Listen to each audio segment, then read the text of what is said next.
আমাদের বাড়ির ছাদে খুব সুন্দর একটি কুমড়ো গাছ হয়েছে।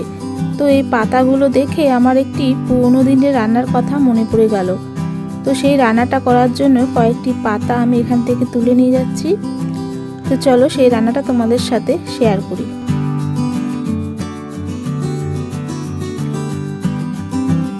দেখো পাতাগুলো ভালো করে ধুয়ে নিয়েছি, আর পাতাগুলো একদমই কচি, আর মোটামুটি সব কটা পাতায় একই সাইজে নিয়েছি।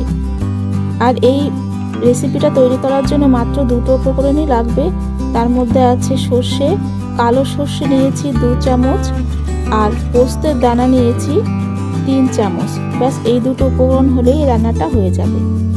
এখানে আমি সর্ষেটাকে 2টো কাঁচা লঙ্কা আর একটু সামান্য নুন দিয়ে মিহি করে শিলে বেটে নিয়েছি, আর পোস্তটাকেও মিহি করে বেটে নিয়েছি।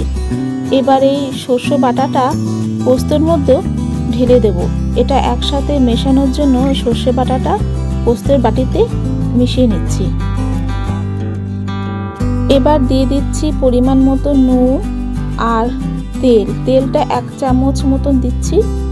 এবার এইগুলো ভালো করে মিশিয়ে নেব, যাতে সর্ষে পোস্ত এগুলো ভালো করে তেলের সাথে মিশে যায়, সেজন্য ভালো করে এটাকে মিশিয়ে নিচ্ছি। এবার একটি পাতা তুলে নিতে হবে এই মিশ্রণটা এর মধ্যে দেওয়ার জন্য।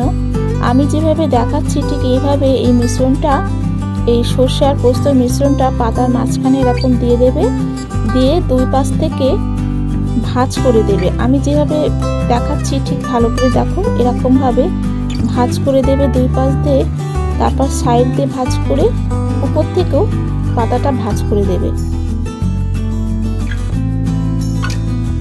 জাস্ট একটা পাতুরি ঠিক যেমন হয় ওরকমভাবে ভাঁজ করে দিয়ে সুতোর সাহায্যে এটাকে বেঁধে দেবে। সুতো দিয়ে যেমন তেমন করে বাঁধলেই হবে, কারণ এটা তেলের পাড়ে পড়লে এই সুতোটা খুলে যায় না। কোনো রকমে এটা সুতো দিয়ে সামান্য ভাঁজ করলেই হবে। দেখো যেভাবে আমি দেখাচ্ছি ঠিক এইভাবে করবে। আমি আর একটা পাতা তোমাদেরকে এরকমভাবে পাতুরি মানে সর্ষে বাটাটা দিয়ে কিভাবে ভাঁজ করতে হবে সেটা আর একবার দেখিয়ে দিচ্ছি, তোমরা ভালো করে দেখে নাও। এরকম সর্ষে বাটাটা মাঝখানে দিয়ে একটু পাতিয়ে দেবে, তারপরে এই পাতাগুলো এরকমভাবে ভাঁজ করে সুতো দিয়ে একটু জাস্ট বেঁধে দেবে, মানে এর ফাঁস গিলে দিতে হবে না, একটু সুতো দিয়ে বেঁধে দিলেই হবে। দেখো কত সুন্দর হয়েছে।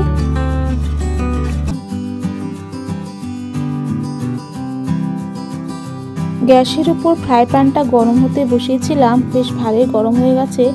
এবার 1 চামচ মতন সাদা তেল দিয়ে দিচ্ছি। তেলটা একটু কড়াইতে ছড়িয়ে নিচ্ছি। তেলটা গরম হয়ে গেলে পাতুরিগুলো দিয়ে দিচ্ছি।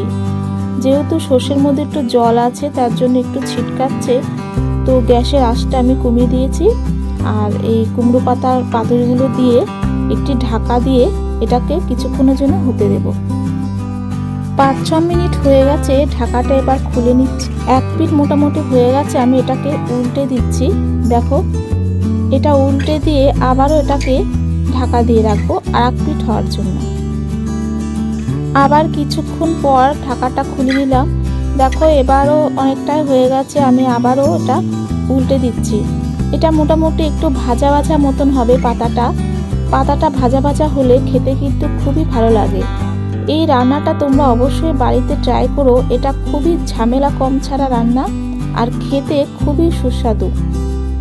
এই পাতুরি দিয়ে 1 থালা ভাত অনায়াসেই খাওয়া যায়।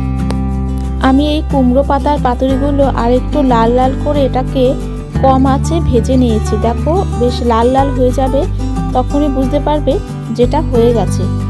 এটা হয়ে গেছে, এবার আমি এটা নামিয়ে নিচ্ছি। বন্ধুরা এই কুমড়ো পাতার পাতুরিগুলো হয়ে গেছে। এটা আমি তোমাদেরকে একটা খুলে দেখাচ্ছি। এটা ভিতরটা কত সুন্দর হয়েছে। এটা গরম যার জন্য আমার খুলতে একটু অসুবিধা হচ্ছে। তো দেখো ভিতরটা কত সুন্দর হয়েছে সেটা একটু দেখাচ্ছি। এই রেসিপিটা অবশ্যই বাড়িতে ট্রাই করে দেখো। আর এই ভিডিওটা ভালো লাগলে আমাকে অবশ্যই একটি লাইক কমেন্ট করে দিও। আর আমার চ্যানেলে নতুন হলে অবশ্যই সাবস্ক্রাইব করার অনুরোধ রইল। ধন্যবাদ।